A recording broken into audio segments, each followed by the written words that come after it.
విశ్వపతి గారు రాసిన శ్రీకృష్ణ దర్శనం బుక్ అండి ఇది.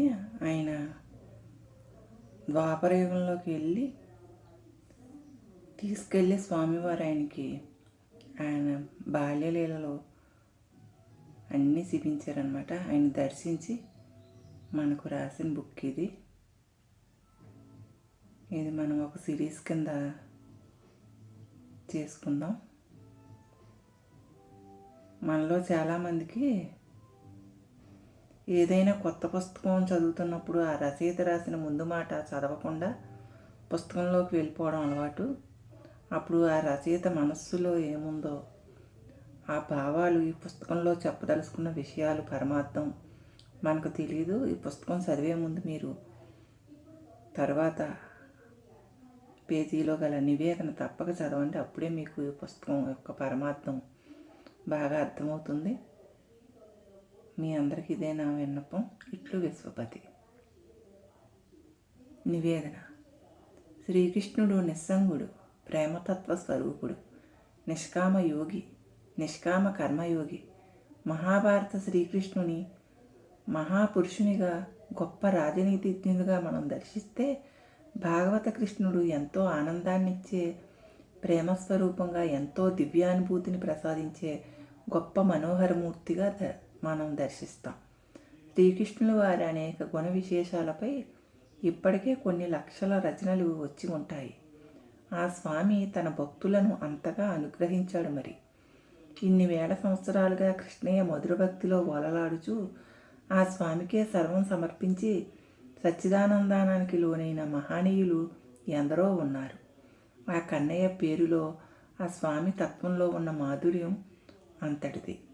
ఇప్పటిదాకా అనేక దేవతలపై ఎన్నో పుస్తకాలు రచించిన నేను కొన్ని సంవత్సరాల క్రితం శ్రీకృష్ణ వ్రతం కూడా రచించాను. ఆ పుస్తకం శ్రీకృష్ణ భక్తులను ఎంతగానో అలరిస్తుంది.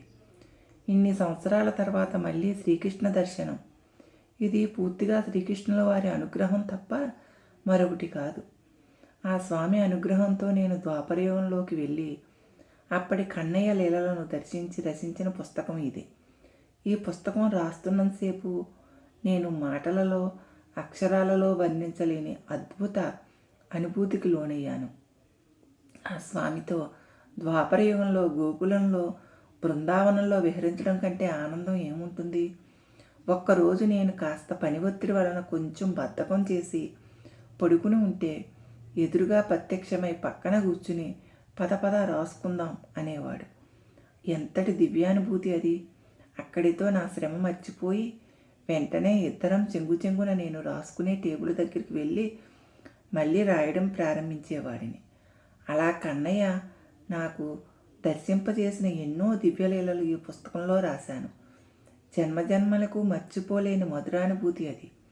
ఈ పుస్తకం రాస్తున్న రోజుల్లో కృష్ణుడితో ఎన్నో అద్భుతాలు.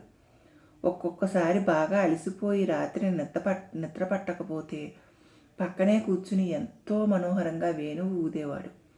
ఒక్కొక్కసారి ద్వాపరయుగ కబుర్లు చెబుతూ నాకు నిద్ర పట్టే వరకు పక్కనే కూర్చునేవాడు. ఇలా కన్నయ్య ఎన్నో అనుభూతులు నాకు అనుగ్రహించాడు. ఈ పుస్తకం మీరు ఎటువంటి సంశయాలు మనస్సులో పెట్టుకోకుండా చదివితే మీకు అద్భుత అనుభూతులు కలుగుతాయి. మీరు కూడా గోకులంలోనూ, బృందావనంలోనూ ఆ కృష్ణయ్యతో విహరించిన దివ్యానుభూతి కలుగుతుంది. మనస్సు ఎంతో ఆనందంతో నిండిపోతుంది. ఈ పుస్తకాన్ని మీకు మనశ్శాంతి లేనప్పుడు చదివితే ఎంతో మనశ్శాంతి కలుగుతుంది. అంతేకాదు, ఆ కన్నయ్య అనుగ్రహంతో మీ సమస్యలన్నీ పూర్తిగా తీరిపోతాయి.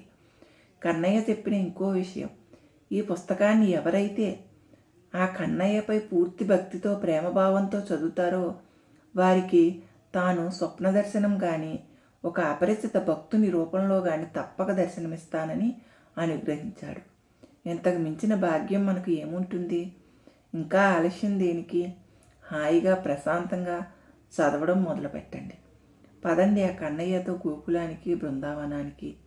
ఈ పుస్తకాన్ని ఎంతో అందంగా డిటిపి చేసిన శ్రీ తామరపల్లి కృష్ణకు, ఎంతో చక్కటి ముఖ చిత్రాన్ని ఇచ్చిన శ్రీమతి విష్ణుప్రభ గారికి, రాధాకృష్ణుల చిత్రం ఇచ్చిన శ్రీహరి తాడోజు గారికి, నా పుస్తకాలన్నిటినీ ఎంతో చక్కగా ముద్రిస్తున్న విమల్ ప్రింటర్స్ శ్రీ సత్యనారాయణ గారికి కృతజ్ఞతలు. ఈ పుస్తక ప్రచురణలో ఎన్నో విధాల సహాయపడిన నా కుటుంబ సభ్యులకు, బంధువులకు, ఎందరో మిత్రులకు, శ్రేయాభిలాషులకు కృతజ్ఞతలు. వీరందరినీ, మిమ్మల్ని శ్రీ లక్ష్మీ శ్రీనివాసులు ఎల్లప్పుడూ చల్లగా చూడాలని ప్రార్థిస్తున్నాను. సర్వం శ్రీకృష్ణార్పణమస్తు. శ్రీకృష్ణ అనుగ్రహ సిద్ధిరస్తు. శ్రీ లక్ష్మీ శ్రీనివాస కటాక్ష సిద్ధిరస్తు. సర్వే జనా సుఖినో భవంతు. సమస్త కళ్యాణి భవంతు. ఇట్లు తిమ్మరాజు విశ్వపతి. అంకితము. నా తల్లిదండ్రులు క్రీస్తుశేషులు బ్రహ్మశ్రీ తిమ్మరాజు లక్ష్మీ నరసింహరావు, క్రీస్తుశేషులు శ్రీమతి నాగరత్నమ్మ గారి ప్రీచర్యంగా శ్రీకృష్ణ దర్శనం పుస్తకాన్ని ముస్తాబాదులోని మా వంశీకుల కులదైవం అయిన శ్రీ సంతాన వేణుగోపాలస్వామి వారికి భక్తితో సమర్పిస్తున్నాను. చాప్టర్ 1 అండి. మనం ద్వాపరయుగంలోకి వెళ్ళిపోయి అందంగా కృష్ణుడితో బృందావన విహారం చేసేద్దాం.